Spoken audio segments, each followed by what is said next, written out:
Hello gentleman, welcome to the diplomatic affairs. तो Islamabad talks fail हो चुका है। यूएस ईरान सीज फायर का नेगोशिएशन जो इस्लामाबाद में हो रहा था वो कम्प्लीटली फेल हो चुका है। कोई एग्रीमेंट साइन नहीं हुआ है यूएस और ईरान के बीच। ये नेगोशिएशन टोटल 21 आवर्स तक चला था लेकिन कोई आउटकम नहीं आया। वहीं जेडी वेंस ने कहा कि हम लोगों ने 21 आवर्स डिस्कशन किया और ईरानी डेलीगेशंस के साथ काफ़ी सब्सटेंटिव डिस्कशन किया है, जो कि गुड न्यूज़ है। और बैड न्यूज़ ये है कि हम लोग इस डिस्कशन के दौरान किसी भी एग्रीमेंट को फाइनल नहीं कर पाए, कोई भी एग्रीमेंट साइन नहीं हुआ है। इसके बाद जेडी वेंस ने कहा कि ये सबसे ज़्यादा बैड न्यूज़ ईरान के लिए है यूएस के कंपैरिजन में। तो अब हम लोग बिना किसी एग्रीमेंट के ही वापस यूएस जा रहे हैं। जेडी वेंस ने यह भी कहा कि हमने ईरान को यह क्लियर कर दिया है कि यूएस की क्या रेड लाइन्स हैं और कौन से पॉइंट्स पर यूएस नेगोशिएट करने को तैयार है और किन पॉइंट्स को नहीं। उसके बाद जेडवेंस ने कहा कि हम लोगों ने जितना पॉसिबल हो सकता था उतना अपने पॉइंट्स को ईरान को क्लियर कर दिया है और ईरान ने यह डिसाइड किया है कि वह यूएस के इन टर्म्स को एक्सेप्ट नहीं करेंगे। ये लीजिए, आप स्वयं सुन लीजिए। We've been at it now for 21 hours, and we've had a number of substantive discussions with the Iranians. That's the good news. The bad news is that we have not reached an agreement, and I think that's bad news for Iran much more than it's bad news for the United States of America. So we go back to the United States having not come to an agreement. We've made very clear what our red lines are, what things we're willing to accommodate them on, and what things we're not willing to accommodate them on. And we've made that as clear as we possibly could, and they have chosen not to accept our terms. तो जैसा कि आपने सुन लिया कि cease fire talks fail हो चुके हैं और अब वॉर अगेन कभी भी स्टार्ट हो सकता है। वहीं बात करें ट्रंप की, तो ट्रंप जो हर एक बात पर पोस्ट करते थे अपने सोशल मीडिया ट्रुथ सोशल पर, वो अभी तक एक भी पोस्ट नहीं किए हैं और बिल्कुल साइलेंट है, बिल्कुल साइलेंट है। No statement, no post, just silence. वहीं नेतन्याहू आज बहुत ज़्यादा हैप्पी होंगे इस सीज फायर टॉक्स के फेल होने से, बिकॉज नेतन्याहू के ऊपर जो डोमेस्टिक प्रेशर था वो काफ़ी ज़्यादा था। उन डोमेस्टिक पॉलिटिक्स में नेतन्याहू को लगातार घेरा जा रहा था।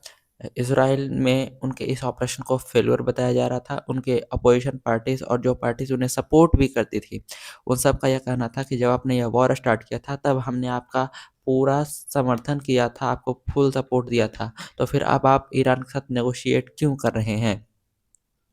इजराइल की जनता भी यह क्वेश्चन कर रही थी नेतन्याहू से कि जब नेगोशिएशन ही करना था ईरान के साथ तो फिर हमारे इतने सारे रिसोर्सेज का लॉस क्यों करवाया, इजराइल का इतना ज़्यादा लॉस क्यों करवाया। ह्यूज लॉस हुआ है इजराइल के इस वॉर में। वहीं इजरायली मिलिट्री के जनरल्स भी यह बोल रहे थे कि देखिए, जो अभी तक इजराइल ने ईरान में टारगेट्स को डिस्ट्रॉय किया है यह तो अभी कुछ भी नहीं है। अभी तो थाउजेंड्स ऑफ टारगेट्स, मतलब हज़ारों टारगेट अभी बचे हुए हैं ईरान में, जिसे कि इजराइल को अभी डिस्ट्रॉय करना है। Means thousand of targets are still remaining in the Iran which Israel will destroy. तो अब बेंजामिन नेतन्याहू प्राउड के साथ बोल रहे हैं कि देखिए, अब तो सीज फायर टॉक्स फेल हो चुका है, तो अब हम अगेन ऑपरेशन को कंटिन्यू करेंगे और ईरान के अंदर जो टारगेट अभी तक बचे हुए हैं उसे भी डिस्ट्रॉय करेंगे। तो नेतन्याहू के अपोजिशन पार्टी, इजराइल के लोग और इजरायली मिलिट्री सभी लोग शांत हो जाएंगे और नेतन्याहू के सभी डोमेस्टिक प्रॉब्लम्स इंस्टेंटली ख़त्म हो जाएंगी। वहीं बात करें ईरान की, तो ईरान अपने इन 4 पॉइंट्स को लेकर किसी भी तरीके का नेगोशिएट करने को तैयार नहीं है, किसी भी तरीके का कॉम्प्रोमाइज़ करने को तैयार नहीं है। तो फर्स्ट है न्यूक्लियर एनरिचमेंट कैपेबिलिटीज़, यानी ईरान अपने न्यूक्लियर एनरिचमेंट को खोना नहीं चाहता है। दूसरा है बैलिस्टिक मिसाइल प्रोग्राम का रेंज। ईरान अपने बैलिस्टिक मिसाइल प्रोग्राम के रेंज को भी लिमिट में नहीं रखना चाहता है।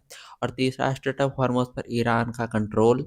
और चौथा है ईरानियन प्रॉक्सी जैसे कि हौतीस, हिजबुल्लाह, इन सबको भी सीज़फायर में इंक्लूड करना। और इसराइल और यूएस इन पॉइंट्स पर तो कभी भी एग्री नहीं होंगे। वहीं बात करें दलाल पाकिस्तान की, तो उसने सभी को कन्फ्यूज़ कर रखा है। एक तो पहले से ही ईरान का यूएस और इसराइल पर लैक ऑफ ट्रस्ट है और ये दलाल पाकिस्तान अपना दलाली करके सभी को और भी ज़्यादा कन्फ्यूज़ कर रहा है। पाकिस्तान ने ईरान को कहा कि लेबनान भी सीज फायर में इंक्लूडेड होगा, वहीं उसने यूएस को कहा कि लेबनान सीज फायर में इंक्लूडेड नहीं होगा। इसराइल तो स्ट्रांगली अपोज करता है कि लेबनान भी इस सीज फायर में इंक्लूडेड हो। इजराइल की ओर से कोई भी व्यक्ति, कोई भी पर्सन इस नेगोशिएशन का पार्ट नहीं बना था, बिकॉज नेतन्याहू किसी भी तरीके का नेगोशिएशन करना ही नहीं चाहते हैं। वहीं पाकिस्तान का बिहेवियर भी कुछ ठीक नहीं है। जैसे कि जब आसिम मुनीर ईरान के डेलीगेशन को रिसीव कर रहे थे, तो कंप्लीट कॉम्बैट यूनिफॉर्म में थे। ये कॉम्बैट का यूनिफॉर्म है। नॉर्मल यूनिफॉर्म अलग होता है, ये है। लेकिन आसिम मुनीर ये कॉम्बैट यूनिफॉर्म में थे। फिर जब ये जेडी वैंस से मिले तो प्रॉपर सूट पहने हुए थे आसिम मुनीर। मतलब ईरान को अपने मिलिट्री की धौंस दिखाई, और जेडी वैंस तो मालिक है इनके। मतलब आप देख रहे हैं किस तरीके से मिल रहे हैं आसिम मुनीर जेडी वैंस से। इसे देखकर बिल्कुल ऐसा लगता है कि जैसे पाकिस्तान एक कुत्ता है और यूएस उसका ऑनर है। जैसे ही जेडी वैंस आए, मतलब जैसे ही पाकिस्तान के मालिक आए, तो तुरंत आसिम मुनीर कुत्ते की तरह पूंछ हिलाते हुए जेडी वैंस से मिलने लगे। जैसा कि आपने देखा होगा कि मालिक जब घर से 1-2 दिनों के लिए बाहर जाता है, और जब वहाँ घर पे वापस आता है, तो कुत्ता उसके पास प्रॉपरली एकदम पूँछ हिलाते हुए जाएगा, खुश होते हुए, और मालिक उसे कुछ खाना भी देता है। लेकिन यहाँ पर तो पाकिस्तान ने इतना ज़्यादा दलाली तो किया अपने मालिक के लिए, लेकिन उसे रोटी नहीं मिला। मतलब उसे किसी भी तरीके का लोन नहीं मिला, उसे किसी भी तरीके का फाइनेंशियल हेल्प यूएस की ओर से नहीं दिया गया। कई लोग ऑफेंड हो जाते हैं कि पाकिस्तान को ऐसा क्यों बोलते हो? इस तरीके से हर एक बार पाकिस्तान को टारगेट क्यों करते हो? तो देखिए, भारत में सबसे ज़्यादा आतंकवादी हमला कौन कराता है? पाकिस्तान। पूरे वर्ल्ड में सबसे ज़्यादा आतंकवादियों को प्रोड्यूस कौन करता है? पाकिस्तान। आपको पूरे दुनिया में जो आतंकवादी कहीं नहीं मिलेंगे, वो यहीं मिल जाएँगे। और आप एक और बात देखिएगा कि जब ईरान का डेलीगेशंस पाकिस्तान आया था, तो उनके प्लेन को एस्कॉर्ट करने के लिए, ईरानियन डेलीगेशन के प्लेन को एस्कॉर्ट करने के लिए पाकिस्तान ने एक भी फाइटर जेट वेलकम गेस्चर के तौर पर नहीं भेजा था। वहीं जब यूएस के वाइस प्रेसिडेंट जेडी वेंस आए, तो उनके एरोप्लेन को 5 फाइटर जेट एस्कॉर्ट कर रहे थे। तो क्लियरली पाकिस्तान कुत्ता है, और पाकिस्तान का टॉक्स चल रहा था, तब पाकिस्तानी एयरफोर्स ने 11 अप्रैल को अपने 13 जेट्स एंड प्लेन्स सऊदी भेजा था, जिसमें 6 F-16, 4 JF-17 और 3 सपोर्ट एयरक्राफ्ट थे। ये सभी जेट सऊदी अरेबिया के किंग अब्दुल अजीज़ एयरबेस पर खड़े हैं। पाकिस्तान के 13,000 सोल्जर्स भी सऊदी में ही हैं।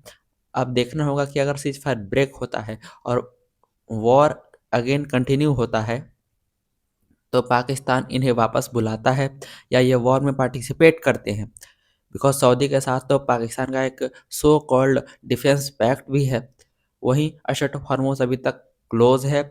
ईरान का कहना है कि उसने जो अंडर वाटर माइन्स बिछाए थे स्ट्रेट ऑफ हॉर्मुज़ में, उसका एग्ज़ैक्ट लोकेशन उसे पता नहीं है, और कई सारे माइन्स तो अपने जगह से बहुत ज़्यादा दूर बहकर चले गए हैं। इसीलिए अभी सिर्फ जो पहले नॉर्मल तरीके से स्ट्रेट ऑफ हॉर्मुज़ को क्रॉस करती थी, वो अब नहीं हो रहा है, और straight of Hormuz global trade को अभी तक अफ़ेक्ट कर रहा है, और ये अभी तक ग्लोबल ट्रेड के लिए बंद ही है। बहुत कम ही जहाज़ हैं जो कि इसे पार कर पा रहे हैं। तो इस वीडियो में इतना ही। मिलते हैं आपसे नेक्स्ट वीडियो में। Thank you.